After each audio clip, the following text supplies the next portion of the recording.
Right, yes, hello, and welcome back to Free Vinyl Discovery. Today is a really horrid day, there's horrid rain outside, but we're going to talk about not a horrid album, but quite an ironic album given the weather today, because it is the Boomtown Rats' The Fine Art of Surfacing.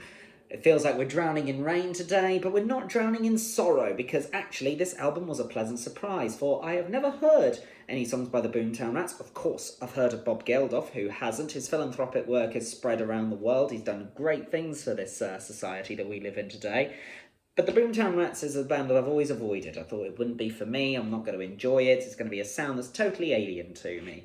Turns out it's not. Let's talk about the album in the physical form. It is in pretty good condition, the odd marking that we've come to expect from an album from the pile. Some interesting graphics on the back. I do like that word interesting, but I really can't think of anything more tactful to use to describe it. Sleeve, lyrics, the album pays perfectly. What more can we want? Well, we could want a nice album, and the good news is we do.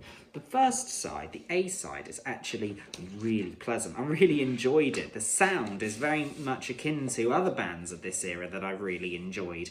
The rocking out, the guitars there, and the lyricism really works well. And actually, I'm quite a fan of Geldof's voice too. It works really well. It complements the sound that it's giving off. And you know what? As far as the album listening experience goes, it's a win from me. I didn't expect to like it because all I knew from this album was I don't like Mondays and I only know it in passing. But I found out there's actually a lot of subtext to it because it's about a shooting that took place in America at a school. So it really does mean quite a lot, and there's a lot going on in these lyrics that are carved out by the band. And I really did enjoy it. The graphics I'm looking at are all portraits of the band members, which are slightly horrific now that I'm studying them. But this album certainly isn't. I very much enjoyed how the album opened with Someone's Looking at You in Diamond Smiles. For that matter, that whole A-side is really pleasant to listen to, and I Don't Like Mondays is a really good track. Although I would probably say that the start of the A-side is definitely what gripped me and what made me realise that actually this is an album worth listening to.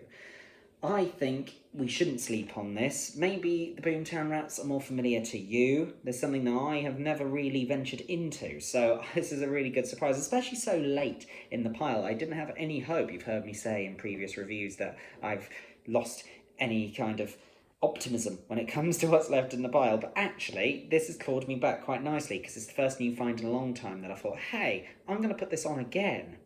But it won't be the last either. Stay tuned for next week. But what do you know about the Boomtown Rats? Let me know in the comments below. Thank you so much for watching, and I shall see you again next week.